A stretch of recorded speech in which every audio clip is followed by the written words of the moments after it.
jeshi la polisi liache siasa. Sasa hivi wameacha kabisa majukumu ya polisi. Yaani polisi ni typical political body. Yaani kama wanaweza basi msajili awape usajili, tujue ni chama cha siasa, ili tuelevate hata migambo kwa hatua ya dharura. Tujue migambo hao ndio wawe polisi watusaidie. Kwa sababu polisi sasa hizi ni kama jumuiya ya vijana ya CCM. Ambao kazi yao kubwa ni kudhibiti, na ndio maana ukiangalia utendaji wao wa kazi, kila anayekuwa mpinzani wa kweli wa CCM anakuwa mpinzani wa kweli wa polisi.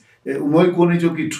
Jaribu kutafuta kwamba unapokuwa mpinzani wa kweli wa CCM unakuwa automatically unajikuta ni mpinzani wa kweli wa polisi. Kwa hiyo polisi ni jumuiya ya Chama cha Mapinduzi kwa utendaji wao wa kazi, matendo yao na namna wanavyowajibika. Na ndio maana kazi kubwa wanafanya kupambana na Chadema, au mtu anayehisi anaongea au analingana na kushabihiana na Chadema. Ile ni tatizo kwa jeshi la polisi. Ndio maana unaona makosa yale wana CCM amewahi kutamka kwamba watu wauawe, watu wapotezwe, kiongozi mmoja wa CCM. Polisi hawajawahi hata kumuhoji. Kwa sababu CCM wanaweza hata kunyofoa maini akakuua.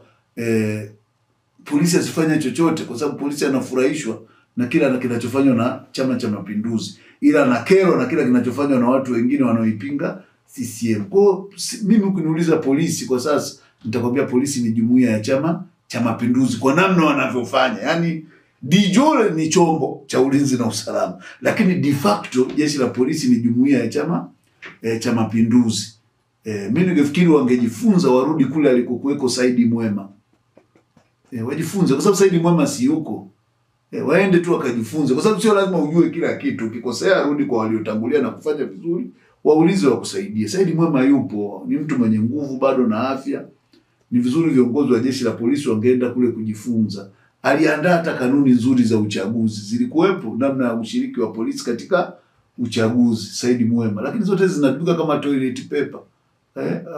Hawatumii mambo kwa uweledi. Kwa hiyo polisi ni shida. Imekuwa saizi ikifanya kazi kisiasa zaidi kuliko kiuweledi.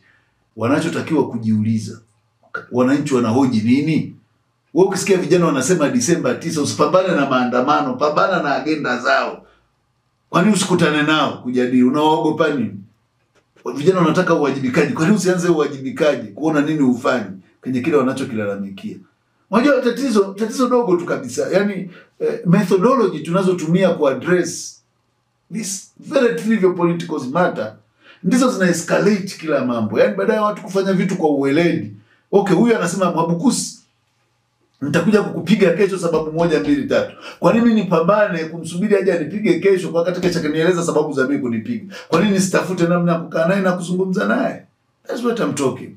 Kwa hiyo tunajaribu kuzungumza kwamba waache witch hunting, kufikiri nani aliyesababisha matatizo haya na hasira kwa vijana ni viongozi na serikali kwa kutowasikiliza, kunyima forum za kuwasikiliza, tume ya uchaguzi, kuharibu uchaguzi na kufanya mambo wanavyojua, ofisi ya msajili, kuacha kusajili vyama na kutoa nafasi kwa vijana kuwa na vyama vyao wanavyovipenda au kuwa na wingi wa vyama, kuwapa vijana vyama vya ukweli. Nazungumza sio vyama hivi ambavyo leo vinaenda vinapewa shilingi 2 3 ili vifanye siasa. Nazungumzia vyama vya kweli vya siasa. Kwa hiyo kimsingi mimi nadhani tunahitaji ukweli, haki na upatanishi. Taifa lilivimba, saizi limepasuka.